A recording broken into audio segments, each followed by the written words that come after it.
A very good morning to everyone. सुबह की चाय के साथ an important current affair session में आपका स्वागत है।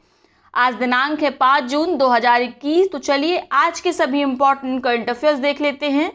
पहला प्रश्न है, हाल ही में कौन प्रसिद्ध भारतीय अर्थशास्त्री bill and Melinda Gates foundation से जुड़ जाएंगी? तो इनका नाम है कल्पना कोचर। ये प्रसिद्ध भारतीय अर्थशास्त्री हैं जो जुलाई 2021 में bill and Melinda Gates foundation को ज्वाइन करेंगी।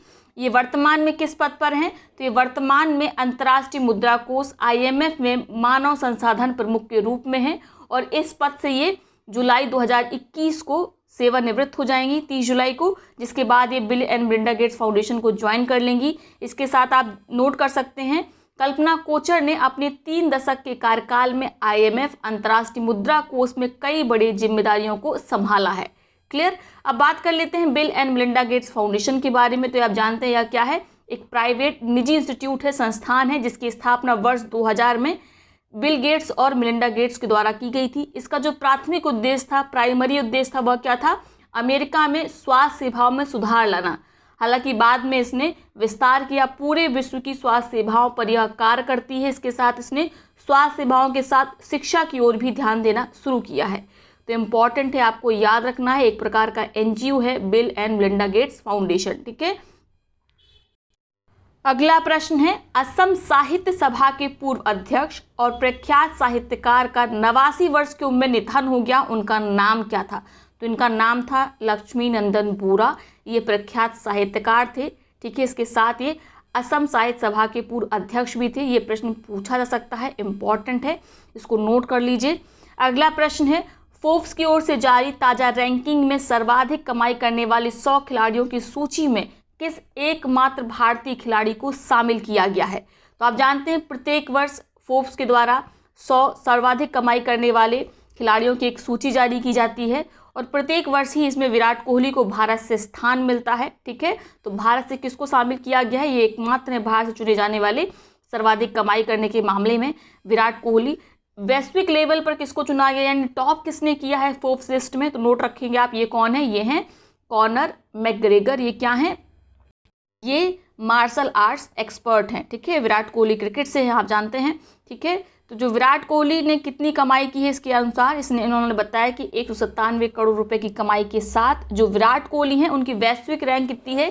59 थे, यानी ग्लोबल रैंकिंग में 59 नंबर पर हैं और भारत में पहले नंबर पर हैं। क्लियर हो गया। अगला प्रश्न देखते हैं, मॉरिशस के पूर्व प्रधानमंत्री का 91 वर्ष की उम्र में निधन हो गया, उनका नाम क्या था? इसको भी लगा लीजिए, मोस्ट इंपॉर्टेंट। इनका नाम है अनिरुद्ध जगन्नाथ। ये मॉरिशस के पूर्व प्रधानमंत्री थे। वर्तमान में मॉरिशस के प्रधानमंत्री कौन है? वे हैं प्रविंद जगन्नाथ। ये अनिरुद्ध जगन्नाथ के ही बेटे हैं। ठीक है, याद रखेंगे। इसके साथ आपको याद रखना है, पिछले वर्ष अनिरुद्ध जगन्नाथ को भारत सरकार द्वारा देश के दूसरे बड़े नागरिक सम्मान पद्म विभूषण से सम्मानित किया गया था। तो सभी पॉइंट्स इंपॉर्टेंट हैं, इसको भी नोट कर लीजिए। अगला प्रश्न है, इजाक हर्जोग किस देश के 11वें राष्ट्रपति चुने गए हैं? किस देश के चुने गए हैं? ये चुने गए हैं इजराइल के। वर्तमान में यहाँ के प्रधानमंत्री कौन है? ये कमेंट बॉक्स में आप बताएंगे। अगला प्रश्न स्पेशल डे से संबंधित है। 5 जून को कौन सा दिवस मनाया जाता है वैश्विक स्तर पर? तो आज कौन सा स्पेशल डे है? वर्ल्ड एनवायरनमेंट डे, विश्व पर्यावरण दिवस। ठीक है। इसका आयोजन किया जाता है पर्यावरण की सुरक्षा और संरक्षण के हेतु। 5 जून को यह मनाया जाता है। ठीक है। UN जनरल असेंबली के द्वारा 1974 में इसके लिए रेजोल्यूशन पास किया गया था कि अब आगे से प्रत्येक वर्ष मनाया जाएगा वर्ल्ड एनवायरनमेंट डे। तो आपको नोट रखना है, पहली बार कब इसे मनाया गया था? 5 जून 1974 को। किसके द्वारा मनाया जाता है? तो UN जनरल असेंबली के द्वारा, संयुक्त राष्ट्र महासभा के द्वारा। ठीक है, इसे शॉर्ट में अंगा बोलते हैं। इस वर्ष की थीम क्या है? इस वर्ष की थीम है इकोसिस्टम रिस्टोरेशन, अर्थात पारिस्थितिकी तंत्र पुनर्बहाली। हिंदी में चाहे तो आप नोट कर सकते हैं, पारिस्थितिकी तंत्र पुनर्बहाली इस वर्ष की थीम है वर्ल्ड एनवायरनमेंट डे की। ठीक है। तो पहली बार कब मनाया गया था ये भी पूछा जा सकता है, 5 जून 1974 को। ठीक है। प्रत्येक वर्ष जो UN जनरल असेंबली है वह किसी ना किसी देश को इसका होस्ट कंट्री बनाती है, यानी उसका आयोजन उसी देश के द्वारा किया जाएगा। किसका? वर्ल्ड एनवायरनमेंट डे का। तो इस वर्ष का जो होस्ट है 2021 का, नोट कर लीजिए, वो कौन है? पाकिस्तान है। ये प्रश्न भी आ सकता है। तो ये हो गए आज के सभी इंपॉर्टेंट करंट अफेयर्स। अब देखते हैं आज के उन प्रश्नों को जिनका जवाब आप कमेंट बॉक्स में देंगे। तीनों प्रश्नों का जवाब एक ही कमेंट में लिखिएगा। जिसका जवाब सबसे पहले सही सटीक आएगा उसका नाम अगले वीडियो में लिया जाएगा, साथ में उसके कमेंट को पिन किया जाएगा। पहला प्रश्न क्या है? पहला प्रश्न, हाल ही में किसे विश्व स्वास्थ्य संगठन WHO के कार्यकारी बोर्ड यानी एग्जीक्यूटिव बोर्ड का अध्यक्ष नियुक्त किया गया है? आपके ऑप्शंस हैं पैट्रिक अमोथ, डॉक्टर हर्षवर्धन, सौम्या स्वामीनाथन या इनमें से कोई नहीं। दूसरा प्रश्न है, नीति आयोग द्वारा सतत विकास लक्ष्यों के लिए सूचकांक यानी SDG इंडिया इंडेक्स 2021 की रिपोर्ट में किस राज्य ने शीर्ष स्थान प्राप्त किया है? आपके ऑप्शंस हैं केरल, हिमाचल प्रदेश, तमिलनाडु या इनमें से कोई नहीं। इसके साथ आप बताएंगे कि इसमें सबसे निचले स्थान पर किस राज्य को रखा गया है। अंतिम प्रश्न है, मदद मैप्स एक रियल टाइम ऑनलाइन मानचित्र है जिसे किस उद्देश्य के लिए विकसित किया गया है? साथ में कमेंट बॉक्स में बताएंगे किसने इसको विकसित किया है। ये ज़्यादा इंपॉर्टेंट है, किसके द्वारा विकसित किया गया है। ठीक है, हो सकता है आपको एग्जाम में ऑप्शंस दे दिया है। मदद मैप्स विकसित किया गया किसके द्वारा? IIT रुड़की के द्वारा, ठीक है, DRDO के द्वारा, इसरो के द्वारा। ये इसी प्रकार के किसी भी विकल्प को आपको दिया जा सकता है।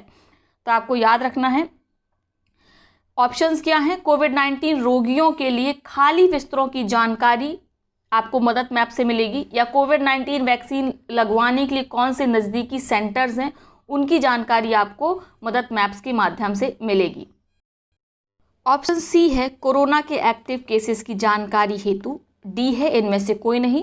तो इन तीनों प्रश्नों को आप कमेंट बॉक्स में इनका आंसर करेंगे। अब देख लेते हैं पिछले प्रश्नों को। सभी के द्वारा उत्तर दिए गए बिल्कुल सही सटीक थे, लेकिन सबसे पहले उत्तर दिया गया रचना यादव के द्वारा। रचना यादव की कमेंट को ऑलरेडी पिन किया जा चुका है। पहला प्रश्न क्या था? हाल ही में किस भारतीय संविधान सभा के अंतिम जीवित पूर्व सदस्य का 101 वर्ष की उम्र में निधन हो गया? तो इनका नाम था TM कालियानंद गौंडर। इनका हाल ही में निधन हो गया। ये भारतीय संविधान सभा के अंतिम जीवित सदस्य थे। ठीक है, और इसके साथ याद रखेंगे सबसे युवा भी थे, यानी सबसे कम उम्र के सदस्य भी थे भारतीय संविधान सभा के। अगला प्रश्न है, हाल ही में कौन सी टेनिस खिलाड़ी ने मानसिक स्वास्थ्य का हवाला देते हुए खुद को फ्रेंच ओपन से अलग कर लिया है? तो ये है जापान की नाओमी ओसाका। इन्होंने बताया कि वह मानसिक स्वास्थ्य की समस्याओं से जूझ रही हैं, इसी कारण उन्होंने फ्रेंच ओपन खेलने से मना कर दिया। साथ में इन्होंने इल्ज़ाम भी लगाया कि जो अनिवार्यता है विभिन्न ओपन्स को खेलने की, ये खिलाड़ियों के ऊपर नहीं होनी चाहिए क्योंकि इससे मानसिक तनाव बढ़ता है। ठीक है, तो इन पर जुर्माना भी लगाया गया है इस तरह की टिप्पणी करने के लिए नाओमी ओसाका पर। अगला प्रश्न है, हाल ही में किस बैंक ने आर्थिक शोध रिपोर्ट इको रैप प्रकाशित की है? तो यह फाइनेंशियल रिपोर्ट है जो एक फाइनेंशियल ईयर के लिए निकलती है। किसके द्वारा जारी की गई है? भारतीय स्टेट बैंक के द्वारा, SBI के द्वारा इको रैप। ठीक है, तो ये है आज का सेशन। आई होप वीडियो आपको पसंद आया होगा। वीडियो को लाइक करें, साथ ही अपने मित्रों सहपाठियों के साथ ऐसे शेयर अवश्य करें। तो चलिए कल मिलते हैं नए सेशन के साथ, तब तक के लिए बहुत बहुत धन्यवाद।